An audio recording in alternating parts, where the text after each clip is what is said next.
এর চাইতে গভীর হতে পারে। বরিশালও একটা ঐতিহ্যবাহী বিভাগ। এই বরিশালেও অনেক আল্লাহওয়ালা মর্দে মুজাহিদ, বীর মুজাহিদ বরিশালেও জন্ম নিয়েছিলেন, যাদের মেহনতে এই বরিশাল আবাদ হয়েছে। বরিশাল, পিরোজপুর, জালকাঠি, এরপরে পটুয়াখালী, ভোলা, বরগুনা। বরগুনাও জেলা নাকি? আচ্ছা, তো জেলা কয়টা হয় আপনাদের এই বিভাগে? 6টা জেলা। তাতেও তো আপনারা বিশাল বিভাগ। সবচাইতে মজার ব্যাপার হলো জাতীয় জিনিসটা আপনাদের দিক থেকে যায়। জাতীয় মাছ কি? পাঙ্গাস। এটা এই বরিশাল থেকেই তো যায় নাকি? এই অঞ্চল থেকেই যায়। যা হোক, এসার পরে হয়তো বা দলে দলে অনেক মানুষ আসবে, মাহফিল শুনবেন। আমি মাঝরাত পেশ করতেছি, আমি আসলে লম্বা সময় দিতে পারবো না। আগে থেকে এইভাবে প্রোগ্রাম সেটিং ছিল। জোহরের পরে ওলামাদের সঙ্গে মুজাকারা হবে, মাগরিবের পরে শুধু দোয়া নেবার জন্য আমি কিছুক্ষণ স্টেজে বসব। মাগরিব হয়ে গেছে, প্রায় অনেক সময় হয়েছে। আমার আবারও অনুরোধ, বিনীত অনুরোধ, আশেপাশে মহল্লা আসে না নাই? একেবারে সব মাহফিলে আসার পরে যেতে হবে এমন কেন রে ভাই? আজকের মাহফিলে মাগরিবের পরে চলে আসে। তবে আজকের মাহফিল কিন্তু অনেক রাত পর্যন্ত চলবে না। মাওলানা তৌফিক সাহেব এই যে এত বড় প্রোগ্রাম করেন, বিভাগীয় সম্মেলন করেন, কবি মাদ্রাসা ঐক্য পরিষদের, ওটাও কিন্তু অনেক রাত পর্যন্ত চলে না। আমি মনে করি ব্যক্তিগতভাবে মাহফিলগুলো জোহরের পর থেকে শুরু হোক, গভীর রাত পর্যন্ত না চলে, 10টা কিংবা সর্বোচ্চ 11টা, এর মধ্যে মাহফিল শেষ হয়ে যাওয়া উচিত। প্রয়োজনে আলোচকদের সময় সীমা পোস্টারে উল্লেখ করে দেবে, উনি জোহরের পরে, উনি আসরের পরে। আমি তো দেখেছি এই যে এত বড় প্রোগ্রাম হয়, সকাল 10টা থেকে প্রোগ্রাম চলে, লোকে লোকারণ্য থাকে কেন্দ্রীয় ঈদগাহ ময়দান। প্রোগ্রাম করে আস্তে আস্তে হয়তো বা আপনাদের অভ্যাস পরিবর্তন হবে। এক সময় মোমেন শাহীতে ফজর পর্যন্ত প্রোগ্রাম চলত। আমি নিজেও একাধিক প্রোগ্রামে রাতের 2টা-3টা বাজে বক্তৃতা করেছি। সেখানেও এখন 12টার পরে আর প্রোগ্রাম চলে না। গভীর রাত পর্যন্ত প্রোগ্রাম চলে, অনেকগুলো ঝামেলা আছে, যে ঝামেলাগুলোর কারণে গভীর রাত পর্যন্ত প্রোগ্রাম না চলা চাই। কিন্তু গভীর রাত পর্যন্ত কেন চলে? সাধারণ মানুষ গভীর রাত না হলে আসতে চায় না। এই জন্য আবারও অনুরোধ করছি, মাইকের আওয়াজ আশেপাশে মহল্লায় যাচ্ছে তো? কি বলেন আপনারা? এই মহল্লার লোকজন আসেন না নাই? এই মহল্লার নাম কি? ডাউয়া, ডাউয়া শাহ, গাউয়া শাহ। আপনাদের পূর্বপুরুষ চীন জাপানের ছিল নাকি? কিসের নাম? খাওয়া শাহ, গাউয়া শাহ। কোথায় আছে লেখা? কোথায় আছে? নামটা ঠিক মতো উচ্চারণ না করলে তো। মাশাআল্লাহ, এই তো সুন্দর কথা বলছি। এটা কোন নগর? নাম পরিবর্তন করে ফেলেন, এখন থেকে আর খাওয়া শাহ বলবেন না, গাউয়া শাহ। লোকেরা বলবে কি বলে এগুলা, গাইয়ে গাউয়া শাহ। মাদারীনগর এলাকার নাম কি বলেন? কি নাম? আপনারা যদি বলা বন্ধ করে দেন, বাচ্চারা শিখবে না, ওরাও মাদারীনগর বলবে। কথা ঠিক না ভাই? ঠিক। আগে গাউয়া থাকতে পারে, এখন আর গাউয়া নাই, এখন আপনারা শহরে মানুষ। এখন এটা পরিপূর্ণ একটা শহর। আমাদের কুমিল্লার ভাষায় গাউয়া বলে কাদের জানেন? যারা গ্রামে থাকে। গ্রামে থাকে ওরা, যারা একটু ল্যাবরা স্যাবরা টাইপের হয়, জামা পায়জামা লুঙ্গির খবর নাই, লুঙ্গি পড়ছে একদিনটা উঠে গেছে উপরে, আরেকদিন নিচে। জামা একটা পড়ছে, মনে হয় যে সপ্তাহব্যাপী তার জামার সঙ্গে সাবানার পানির সম্পর্ক নাই। তুই যে গাউয়া, মাশাআল্লাহ বড় সুন্দর জায়গা। এই যে রাস্তা হচ্ছে, এত বিশাল প্রতিষ্ঠান হচ্ছে, এখন এটার নাম হবে মাদানী নগর। কি নগর? মাশাআল্লাহ, সুন্দর নামের দরকার আছে না নাই?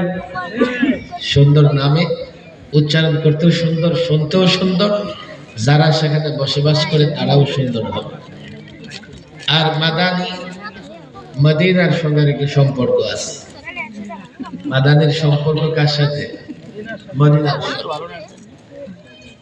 যাই হোক, আল্লাহ তাবারক ওয়া তাআলা আমাদের মাগরিবের পরে এত ব্যস্ততা ঠেলে আসার তৌফিক দিয়েছেন। আবারও অন্তর থেকে কালিমাতুশ শুকর উচ্চারণ করি, বলি আলহামদুলিল্লাহ, আল্লাহু আকবার। আপনারা কিন্তু সংখ্যায় কম না, কিন্তু আওয়াজটা বড় দুর্বল। কিন্তু আমার জীবনের অভিজ্ঞতা হচ্ছে, নদী বা সমুদ্র বা উপকূলীয় লোকজন যারা, তাদের ভয়েস বড় চড়া হয়, তাদের গলার আওয়াজ বড় চড়া হয়। বলবেন কেন? সাধারণত নদীমাতৃক এলাকার যারা, তারা একজন লোকের ডাক দিল 3 কিলোমিটার দূরে নদীর পাড় থেকে ডাক দিয়ে ডাইকে নিয়ে আসে।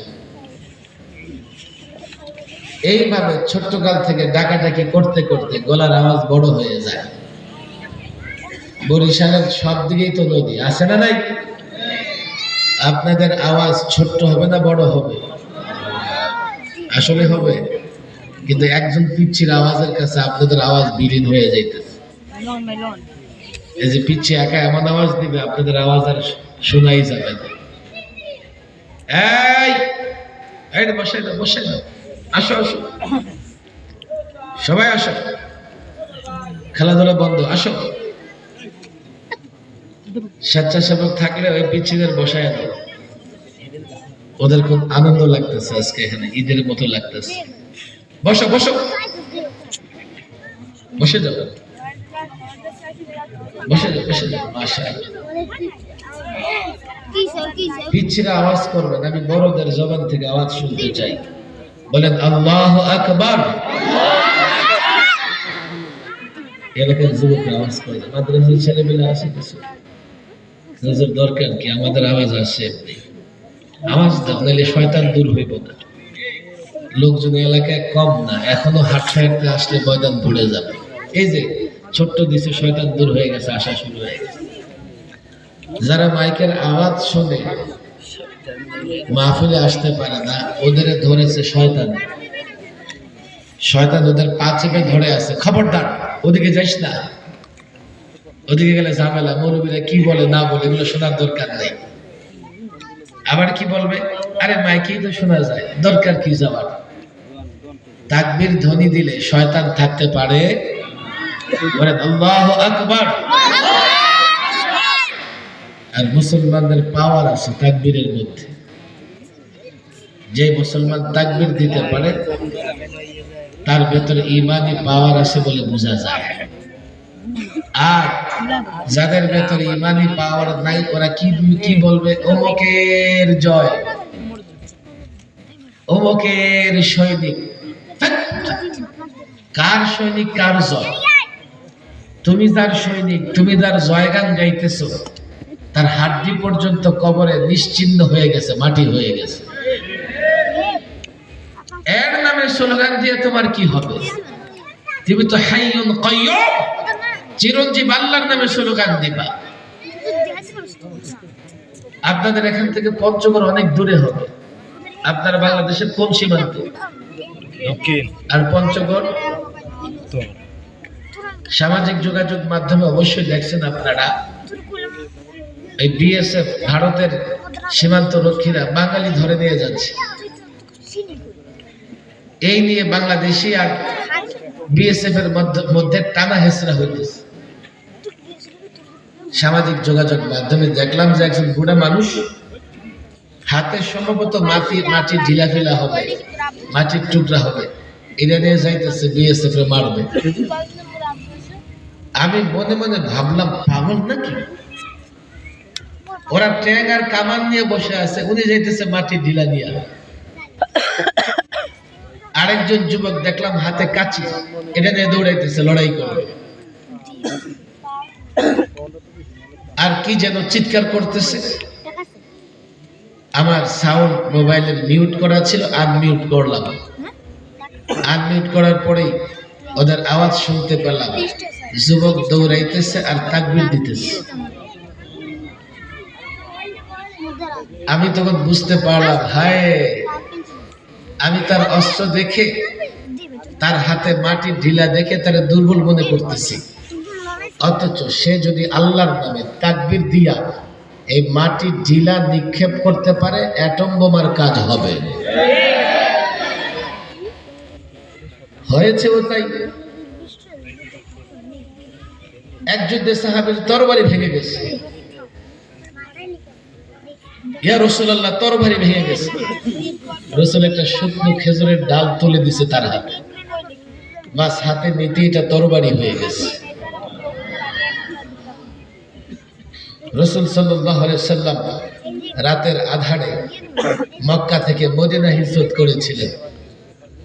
হাতে কি এক মুষ্টি বালি নিয়ে নিক্ষেপ করছে, বাস কাজ হয়ে গেছে। ঈমানের পাওয়ার, আসল পাওয়ার। কারো যদি ঈমান দৃঢ় মজবুত থাকে, তার হাতে যা কিছুই থাকুক না কেন, এ নিয়েও যদি লড়াইয়ের ময়দানে অবতীর্ণ হয়, বিজয় দান করবেন কে? কোনদিন মুসলমানদের হাতে অস্ত্র শস্ত্র, সৈন্য সংখ্যা এগুলো অতিরিক্ত ছিল না। একটা যুদ্ধে মুসলমান মনে করেছিল আজকে আমরা সংখ্যার কারণে পরাজিত হব না, সেই যুদ্ধে প্রাথমিক পরাজয় হয়ে গেছে। বরাবরই মুসলমান ঈমানী শক্তিতে লড়াই করে, আর ঈমানী শক্তি আছে আল্লাহর তাকবীরের মধ্যে। ওই জয় বাংলা আর অমুকের সৈনিক, অমুকের জয়, এগুলোর মধ্যে ঈমানী শক্তি নাই। এইসব স্লোগানের আড়ালে পৌত্তলিকতা আছে, মূর্তি পূজা আছে, ঈমানের প্রসঙ্গ নাই।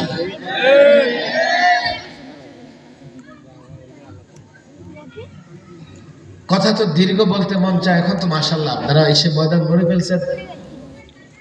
আরো হয়তোবা অনেক দিনদার আমার মুসল্লি ভাইয়েরা আসবে। আমি কোনো প্রসঙ্গ, কোনো বিষয় নিয়ে আলোচনা করব না। আবার এখানে আপনারা যারা আছেন, আমি অনেক মাদ্রাসার ছাত্র, আলেম ওলামাও দেখতে পাচ্ছি। কোনো প্রোগ্রামে যখন মাদ্রাসার ছাত্র আর আমাদের মুসল্লি ভাইয়েরা মিলে জিলে থাকে, বয়ান করা মুশকিল হয়। যদি ছাত্রদের উদ্দেশ্য বয়ান করি, সাধারণ মানুষ বঞ্চিত হবে। আবার সাধারণ মানুষের উদ্দেশ্যে বয়ান করলে ছাত্ররা বঞ্চিত হবে, অথচ সবারই তো দরকার আছে। এই জন্য আমি তখন দ্বীনের মৌলিক বিষয় নিয়ে দু চারটা কথা বলি, যে বিষয়গুলো আমাদের ছাত্রদেরও দরকার আছে, আমাদের সাধারণ মানুষেরও দরকার আছে। এই দ্বীনের মৌলিক বিষয়গুলো না জানবার কারণে আমাদের মধ্যে নানা রকমের ঝামেলা হয় না। আরে আমি একজন ইমাম সাহেব, মুসল্লিদের সঙ্গে ঝামেলা হয়ে যায়, হয় এমন কেন? আমার মুসল্লি দ্বীনের মৌলিক বিষয়গুলো নিয়ে চর্চা করে না, তাকরার করে না। আমি যখন দ্বীনের কোনো মৌলিক বিষয় নিয়ে কথা বলি, তার বুঝে আসে না, তো নানা কারণে আমার মুসল্লিও আমার বিরুদ্ধে দাঁড়ায় যায়। হয় এমন, মুসল্লি আমার বিরোধিতা করে দাঁড়ায় এমন না যে হুজুর এই অবস্থায় আপনি এই বিষয় নিয়ে কথা বলতে পারবেন না, এই অবস্থায় আপনাকে উঁচু গলায় কথা বললে চলবে না, এই অবস্থায় আপনাকে আন্দোলন সংগ্রাম করলে চলবে না। কেন? জালেম ক্ষমতায়, কেন অমুকে ক্ষমতায়, কেন অমুকে নারাজ হবে, কেন অমুকের বিরুদ্ধে যাবে। অথচ এমন এক বিষয় সামনে চলে আসছে, যে বিষয়গুলো নিয়ে কথা না বললে ঈমান থাকবে না। অনেক সময় এমন বিষয় আসে, যে বিষয়গুলো নিয়ে কথা বলতে ওলামায়ে কেরাম বাধ্য। এই মৌলিক বিষয়গুলো যদি আমাদের আলেমদের বুঝে আসার পাশাপাশি আপনাদের সাধারণ মুসল্লিদের বুঝে আসে, তো দেখা যাবে আমরা একজন আরেকজনের সহযোগী হব, কখনো একজন আরেকজনের বিরোধী হব না, একজন আরেকজনের বিরোধিতা করব না। বড় একটা মৌলিক বিষয় মনে রাখবেন, আল্লাহ তাবারক ওয়া তাআলা মনোনীত ধর্ম, পছন্দের ধর্মের নাম কি? আমি জানি সবাই জানে, কিন্তু বলতে হবে। আল্লাহ তাবারক ওয়া তাআলা মনোনীত ধর্ম, পছন্দের ধর্মের নাম কি? মাশাআল্লাহ, সবাই তো জানি। ইন্না দীনা ইনদাল্লাহিল ইসলাম। কেউ বলবে হুজুর, হ্যাঁ আল্লাহর পছন্দের ধর্ম তো ইসলাম, তবে অন্যান্য ধর্ম, সব ধর্মই তো শান্তির কথা বলে, যে কোনো ধর্ম মানলেই হবে, এমন কথা বলে লোকজন আছে না নাই? আমাদের এলিট শ্রেণী, শিক্ষিত সমাজ, রাজনীতিবিদ, চাকরিজীবী, আমলাদের মধ্যে অনেক আছে নির্দ্বিধায় একথা বলে বেড়ায় যে কোনো ধর্ম মানলেই হবে। সে একবারও বুঝতে চায় না যে ধর্ম সংক্রান্ত আল্লাহর ঘোষণা কি। ومن يبتغ غير الإسلام دينا ومن يبتغ غير الإسلام دينا ومن يبتغ غير الإسلام دينا فلن يقبل منه। ইসলাম ছাড়া যদি অন্য কোন ধর্ম কেউ তালাশ করে, অন্বেষণ করে, গ্রহণ করে, সেটা আল্লাহর কাছে গ্রহণযোগ্য হবে না, কখনোই না। এখন আপনার প্রশ্ন হতে পারে, হুজুর আল্লাহ তো আরো ধর্ম পাঠিয়েছেন, সেই ধর্মগুলো কি গ্রহণযোগ্য হবে না? মৌলিকভাবে এই ধর্মগুলোকে দুই ভাগে ভাগ করে দেন। কিছু ধর্ম আল্লাহ আগে দিয়েছেন, পয়গম্বর পাঠিয়েছেন, পয়গম্বরদের মাধ্যমে কিছু ধর্মও দিয়েছেন। আবার কিছু ধর্ম বানিয়েছে মানুষেরা। এর মধ্যে মূর্তি পূজকদের ধর্ম, অগ্নি পূজকদের ধর্ম, এগুলো মানব রচিত ধর্ম, এগুলো কখনো আল্লাহ পাঠান নাই। এগুলো শিরক, এগুলো মুশরিকদের ধর্ম, এগুলো মানুষের বানানো ধর্ম। আসে না একদল, বরিশালেও তো থাকার কথা। আচ্ছা আমাকে বলেন দেখি, আমি যারা বানাইলাম সে আমার খোদা কেমনে হয়? নিজের হাতে নাক বানাইলাম, কান বানাইলাম, চেহারা বানাইলাম, হাত পা বানাইলাম, এরপরে আবার খোদা যখন সোজা হয়ে দাঁড়াতে না পারে পিছনে বাঁশও দিয়ে দিলাম।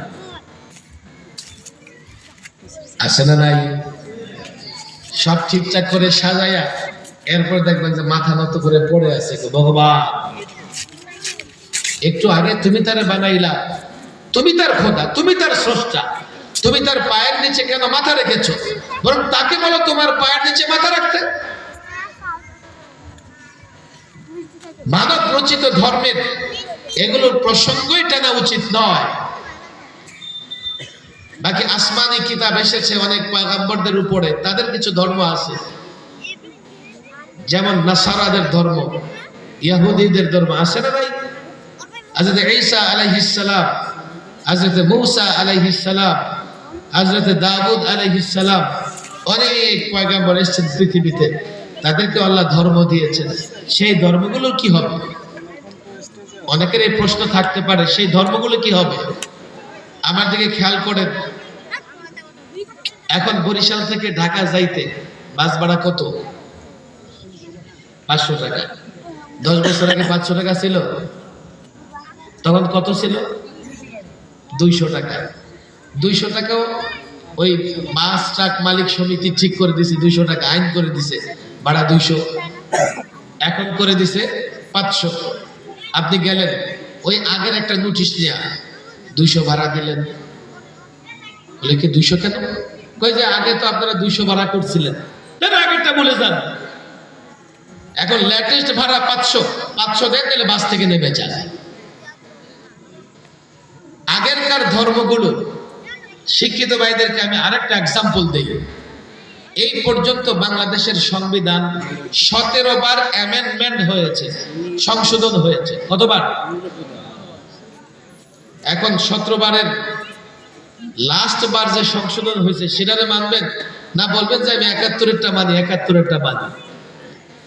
জায়গা জমি রেজিস্ট্রির নতুন নতুন আইন হয় কি হয় না? নতুন ভাবে ফি নির্ধারণ হয় কি হয় না? সর্বশেষ যে আইন হয়েছে, সর্বশেষ যে ফি নির্ধারণ হয়েছে, সেটাই তো দেওয়া লাগবে আপনাদেরকে। স্কুল কলেজে মাদ্রাসায়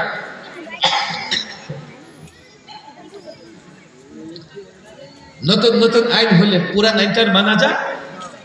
আমার দিকে খেয়াল করেন, আগে যত ধর্ম ছিল এগুলো আল্লাহ পাঠিয়েছেন সত্য, আল্লাহ যা পাঠিয়েছেন।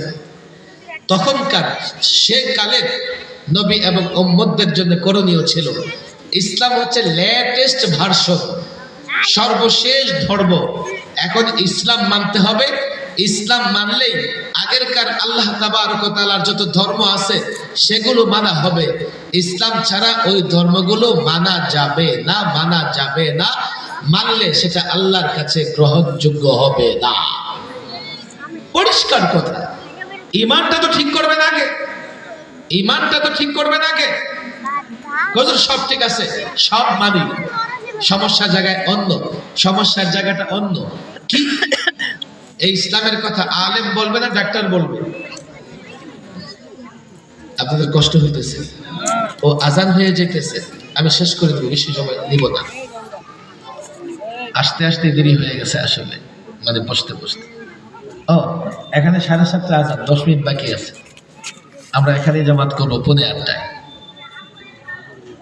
লাস্ট কথাটা আমার শোনেন, ইসলামের কথা ডাক্তার বলবে না ইঞ্জিনিয়ার বলবে না আলেম বলবে?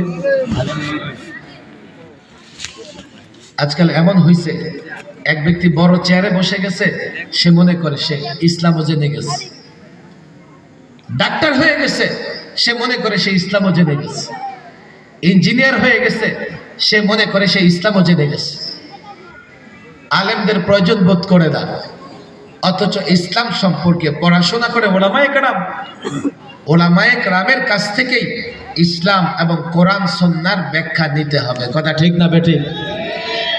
লাস্ট কথা আমার, একটু মনোযোগ দিয়ে শুনেন, হাতে তো সময় নাই যে লম্বা বক্তৃতা করব। 10টা মিনিট সময় আছে আমার হাতে, আমি সব কাটছাট করে লাস্ট বয়ানের অংশে আমি চলে আসছি। আজকে আফসোস হয় এমন, অনেক নেতা বড় চেয়ারে বসে গেলেই সে মনে করে সে ইসলামও জেনে গেছে, অথচ বড় চেয়ারে বসে গেলে সে ডাক্তার হয়ে যায় না, ইঞ্জিনিয়ার হয়ে যায় না। বলবো হুজুর আপনাদের মৌলবীদের মধ্যে সমস্যা আছে। আচ্ছা, ডাক্তারদের মধ্যে সমস্যা নাই? যে ডাক্তার সমস্যা করে ওরে কি বলে? বরিশালে কি বলে আপনাদের? কসাই। আমাদের ওদিকে কসাই কয়। ডাক্তারদের মধ্যে কসাই আছে না নাই? মাশাআল্লাহ, অনেক ভালো ডাক্তার আছে। আমি বলছি মৌলবীদের ভিতরে ঝামেলা আছে, তো ডাক্তারদের ভেতরে ঝামেলা আছে না নাই? যে ডাক্তার ঝামেলা করে আমাদের এলাকায় বলে এটা কসাই। আচ্ছা, ইঞ্জিনিয়ারদের ভিতরে ঝামেলা নাই? বাসমার্কা ইঞ্জিনিয়ার নাই? আছে না নাই? আচ্ছা, আপনি শুনছেন যে এই ডাক্তারদের মধ্যে ঝামেলা আছে, কালকে অসুস্থ হওয়ার পরে ডাক্তারের কাছে যাবেন না, ডাক্তাররা কসাই, আপনার কিডনি কেটে রেখে দেবে। বাড়ির পাশে এক ইঞ্জিনিয়ার আছে, তার কাছে গেছেন, গিয়ে বলছেন ইঞ্জিনিয়ার সাহেব ভয় লাগে ডাক্তারদের কাছে যাইতে, আপনিও তো কম শিক্ষিত না, বড় বড় বিল্ডিং বানান, আপনার কাছে আসছি, আমি অসুস্থ, একটু চিকিৎসা করে দেন। ইঞ্জিনিয়ার কি বলবে? এই ওর দৈর্ঘ্য প্রস্থ মাপ, বালি আর সিমেন্টলি আস্তর মেরে দে। ইঞ্জিনিয়ারও এমন বাসমার্কা আছে, আপনি ভাবলেন ইঞ্জিনিয়ারদের বাড়ি বানানো যাবে না, চল সাগর চাপের কাছে চল, হুজুর একটা বাড়ির ডিজাইন প্ল্যান করে দেন, একটা বাড়ি বানাবো। আমি যদি খুব মহব্বত করে আপনার একটা বাড়ির প্ল্যান দিই, একটা ডিজাইন করে দিই, ইট বালি রড সিমেন্ট নষ্ট হবে, 6 মাস পরে ছাদ ভেঙে মাথাটাও নষ্ট হবে। ভাই ঝামেলা থাকতেই পারে, কিন্তু দিন শিখতে হলে আলেমের কাছে যেতে হবে। অন্য জায়গায় গিয়ে দিন শিখতে পারবেন না, চিকিৎসার জন্য ডাক্তারের কাছে যেতে হবে। এক ডাক্তার মন্দ হলে আরেক ডাক্তারের কাছে যাবেন, বাড়ি বানাবেন ইঞ্জিনিয়ারের কাছে যাওয়া লাগবে, এক ইঞ্জিনিয়ার বাস মার্কা হলে আরেক ইঞ্জিনিয়ার খুঁজে নেবেন। এরপরে প্রশ্ন থেকে খালি না, হুজুর আপনারা কেন খারাপ হবেন? আছে এমন, হুজুর আপনাদের দ্বারা এটা কেমনে হলো, টুপি দাঁড়িয়ে পড়া, আপনারা কেন খারাপ হবেন? কেন খারাপ হই আমরা? এই প্রশ্নের উত্তর শুনবেন। আপনাদের বরিশালে তো ঘন ঘন ঘূর্ণিঝড় হয়, হয় কি হয় না? আচ্ছা, ঘূর্ণিঝড় হলে শুধু কলা গাছগুলো পড়ে না অন্য গাছও পড়ে? শুধু কি পড়ে, মাঝে মধ্যে দেখা যায় রাস্তার পাশে বিশাল গাছ উল্টায় রেখে দিছে, বট গাছও উল্টায় রেখে দিছে, অথচ কলা গাছ দুর্বল, কলা গাছ দাঁড়ায় আছে। আবার অনেক জায়গায় কলা গাছও পড়ে যাচ্ছে। আমার দিকে লক্ষ্য করেন, কোন সমাজে যদি কোন অন্যায় ব্যাপক হয়, সে অন্যায়ে হাজী সাহেব, গাজী সাহেব, মৌলভী সাহেবও সে অন্যায় আক্রান্ত হতে পারে। যেমন কোন এলাকায় যদি মাদক ব্যাপক হয়, তো প্রাইমারি স্কুলের বাচ্চাও মাদক নেয়, ইয়াবা খায়, আছে না নাই? সামাজিক যোগাযোগ মাধ্যমে ভিডিও ভাইরাল, প্রাইমারি স্কুলের বাচ্চারা ইয়াবা টানতেছে। আমাদের সমাজে নৈতিকতার অবক্ষয় ব্যাপক হয়েছে বলে হতে পারে কোন কোন টুপি দাড়ি বলাও অনৈতিক কাজে জড়িয়ে পড়তে পারে। অবাক হবার কিছুই নাই, যেমন ঝড় তুফানে বটগাছও পড়ে যেতে পারে। তবে আপনাদের বলে যাই জামাতে উলামা সব আলেমরা কখনো হক থেকে বিচ্যুত হবে না। দু একজন আলেম যদি ঝামেলা তৈরি করে সামান্য হবে, কেউ হতে পারে, অধিকাংশ উলামায়ে কেরাম হকের উপর থাকবে, হক থেকে বিচ্যুত হবে না। এই জন্যই বলি, আলেম ছাড়া দিন ইসলাম অন্য কারো কাছে শিখতে তো পারবেনই না, বিভ্রান্ত হবেন, গোমরা হবেন, আল্লাহর কাছে জবাব দিতে পারবেন না। এই জন্য ওয়াদা করেন, ইসলাম কার কাছ থেকে শিখবো? আলেম তৈরি হয় মাদারেসা কওমিয়া গুলোতে।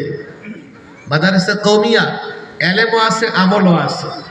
বাংলাদেশে অনেক প্রতিষ্ঠান আছে, ঢুকলে উপরের নাম তো মাদ্রাসা, ভেতরে ঢুকলে এটা মনে হয় যে স্কুল, আছে না নাই? কিন্তু কওমি মাদ্রাসাগুলো, এই যে রাজ্জাকিয়া বা মাহমুদিয়া মাদ্রাসাগুলো, এগুলো ঈমান এবং আমলের সমন্বয়। এলেমও শিখে, ঈমানও শিখে, আবার আমলও তাদের আছে। এই জন্য এই মাদ্রাসার ওলামাদের উপরে চোখ বন্ধ করে আপনারা বিশ্বাস করতে পারেন। আলেম থেকে ইসলাম শিখবেন। লাস্ট কথা, এই আলেমরা ইসলামের কথা ভয়ে ভয়ে বলবে না নির্ভয়ে? না ইমাম সাহেব তার চাকরি চলে যাবে ইসলামের কথা বললে? আজকাল একটা বড় সমস্যা আছে, কি জানেন? হুজুর আপনারা রাজনীতি করেন। আচ্ছা, আমরা রাজনীতি করি মাহফিলে, অন্যায় করতেছি, তাহলে তুমি রাজনীতিবিদ মাহফিলের প্রধান অতিথি কেমনে হও? কথা ঠিক না ঠিক? আলেম যদি মাহফিলে রাজনৈতিক বয়ান করে অন্যায় করে, তো তুমি পাক্কা রাজনীতিবিদ, তুমি কেমনে মাহফিলের প্রধান অতিথি হও? ইমাম রাজনীতি করে, তাই অপরাধ করে, তাহলে তুমি মসজিদের সভাপতি, কেমনে রাজনীতি করো? বলবো যে ঠিক আছে, আপনিও রাজনীতি করেন, আমরাও করি। নো,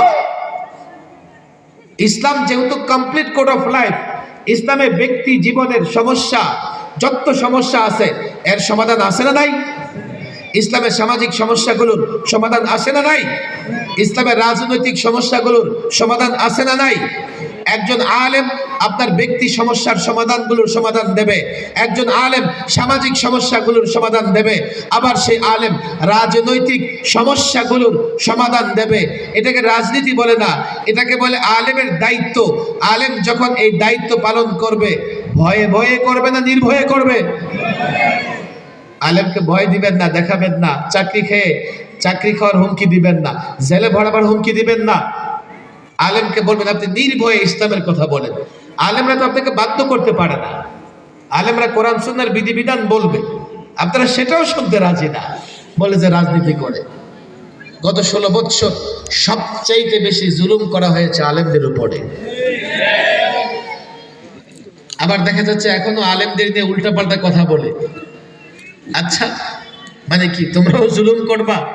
দেখো না এই পরিণতি কি হয়েছে। জুলুম করছে আলেমদের উপরে ক্ষমতা ছেড়ে।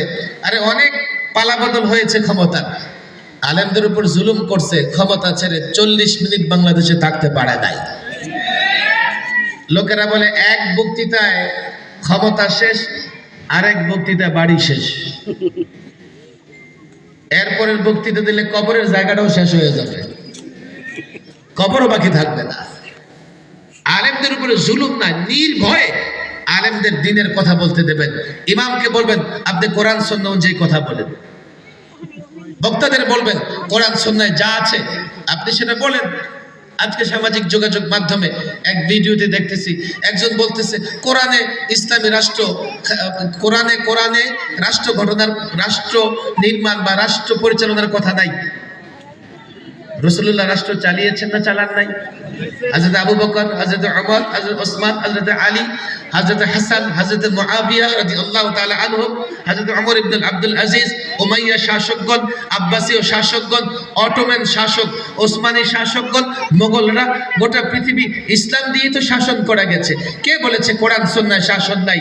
এই তন্ত্র মন্ত্র, ডেমোক্রেসি, সেকুলারিজম, সোশ্যালিজম, ন্যাশনালিজম, এগুলো দিয়ে পৃথিবী কতদিন শাসন করা গেছে? কতদিন কতদিন? আমেরিকা কতদিন রাজত্ব করেছে? রাশিয়া, সোভিয়েত ইউনিয়ন কতদিন রাজত্ব করতে পেরেছে?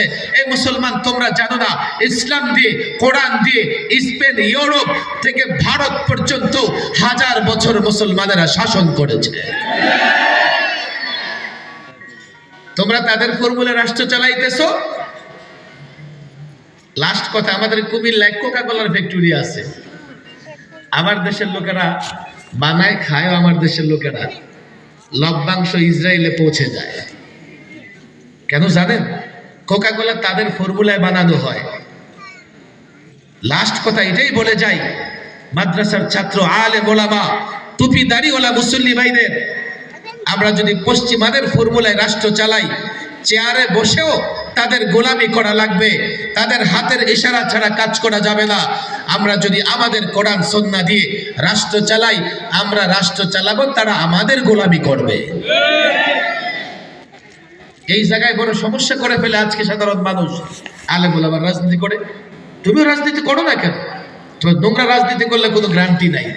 কোরআন সুন্নাহ মেনে রাজনীতি করো, 5 বছর নয় 50 বছর ক্ষমতায় থাকতে পারবে।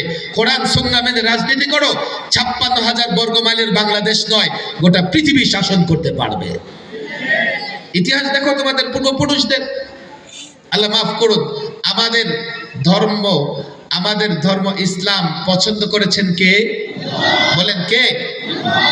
2, ইসলাম ছাড়া অন্য কোন ধর্ম গ্রহণযোগ্য। এই কথাটা বুঝে আসছে তো? 3, ওলামায়ে কেরাম ইসলামের কথা বলবে ভয়ে ভয়ে না নির্ভয়ে? গ্যারান্টি দিতেছেন তো? আবার বলেন, ওলামায়ে কেরাম ইসলামের কথা বলবে ভয়ে ভয়ে না নির্ভয়ে? আংশিক বলবে না পুরো ইসলামের কথা বলবে? কোরআন সুন্নাহ থেকে প্রত্যেকটা বিষয়ের সমাধান দিবে তো ইনশাআল্লাহ? যদি আপনারা ওলামাদের পাশে থাকেন, যদি আপনারা ওলামাদের হিম্মত দেন, ইনশাআল্লাহ আপনারা আলেমদের এই নির্দেশনা যদি মেনে চলেন, আলেমরা আপনাদেরকে আবার সোনালী যুগে নিয়ে যাবে, সোনালী যুগে নিয়ে যাবে। আর যদি আলেমদের মুখ বন্ধ করে দেন, আলেমদের নির্দেশনা না মানেন, বাংলাদেশেও থাকতে পারবেন না সম্মানের সঙ্গে। দেখেন না, এক মাতাল বাংলাদেশ দিয়ে দিছে কসাইয়ের হাতে। ভোরবেলায় ঘুম থেকে উঠে হঠাৎ করে দেখি যে কি ট্রাম নাকি আরেক ড্রামের বাংলাদেশ দিয়ে দিছে। আমি এটা পরে কিছুক্ষণ হাসলাম, আরে কার জিনিস কে কারে দিয়ে দেয়, মাতাল কোথাকার। পরে দেখি যে না, মিডিয়া একটু ভুল ছেপেছে, একটা নির্দিষ্ট প্রসঙ্গ নিয়ে ট্রাম্প মোদিকে কথা বলতে বলেছে, আর আমার দেশের পত্রিকাগুলো নিউজ করে দিয়েছে ট্রাম্প বাংলাদেশ মোদির হাতে দিয়ে দিয়েছে। আরে দিয়েও যদি দেয়, এদের নিউজ করে না কিছু দেয় এখানে। ট্রাম্পের ক্ষমতা নাই, মোদির হাতে বাংলাদেশ দিয়ে দিবে। আমরা বাংলাদেশ যুদ্ধ করে পেয়েছি, বাংলাদেশ আমরা যুদ্ধ করে স্বাধীন করেছি, ভারত আমরা স্বাধীন করেছি। নরেন্দ্র মোদিরা ভারত স্বাধীন করে নাই, নরেন্দ্র মোদিরা বাংলাদেশ ভারত স্বাধীনতার পেছনে রক্ত দেয় নাই, বরং ওদের পূর্বপুরুষরা ইংরেজদের পা চেটেছে, জমিদারি নিয়ে ইংরেজদের গোলামি করেছে, মুসলমানদের উপর অত্যাচার করেছে। এই মুসলমান যুবকরা হয়তো জানে না, জেনজি হয়তো জানে না, মাদ্রাসার ছাত্র জানে না। আপনারা মুরব্বীরা কেন তাদের মুখোশ উন্মোচন করে দেন না? হিন্দুদের কাজ কি ছিল? জাগির নিয়ে, ইংরেজদের কাছ থেকে জাগির নিয়ে, জমিদারি নিয়ে মুসলমানদের উপর টর্চার করা। কতটা টর্চার করেছে তারা! মুসলমানেরা তাদের বাড়ির উপর দিয়ে স্যান্ডেল পরে হাঁটতে পারতো না। এই মুরব্বীদের জিজ্ঞেস করেন, ছাতা মাথায় দিয়ে হাঁটতে পারতো না। তারা মুসলমানদের কাছ থেকে খাজনা নিয়ে ইংরেজদেরকে সহযোগিতা করত, আর ইংরেজদের ছত্রছায়ায় মুসলমানদের উপর জুলুম করত। তারা ভারত স্বাধীন করে নাই, বাংলাদেশ স্বাধীন করে নাই। তারা 24 জুলাই আগস্টের এই অভ্যুত্থানে একজন রক্ত দেয় নাই। রক্ত দিয়েছে আমার সন্তানেরা, মুসলমান সন্তানেরা। ভারত বলো, পাকিস্তান বলো, বাংলাদেশ বলো, আমরা স্বাধীন করেছি, আমরা মেরামত করেছি, আমরা সেটা রক্ষা করব। নরেন্দ্র মোদীর মাতাব্বরি করবার কোনো সুযোগ এখানে নাই। ঘাবড়াবেন না, ওলামাদের সঙ্গে থাকবেন, ওলামাদের সহযোগিতা করবেন তো ইনশাআল্লাহ। আমরা চাই আপনাদেরকে সোনালী যুগে নিয়ে যেতে, কারো গোলামের দিকে নয়। আমরা খেলাফত প্রতিষ্ঠা করে, কোরআন সুন্নাহর শাসন প্রতিষ্ঠা করে আবার সোনালী যুগে ফিরে যাব তো ইনশাআল্লাহ। আমাদের হাতে আবার গোটা পৃথিবী আসবে, আমরা গোটা পৃথিবী শাসন করব, মর্যাদার সঙ্গে বাঁচব, মর্যাদার সঙ্গে থাকব। আল্লাহ তাবারক ওয়া তাআলা তৌফিক দান করুন। ওয়া মা তৌফিকি ইল্লা বিল্লাহ ওয়া মা আলাইনা ইল্লাল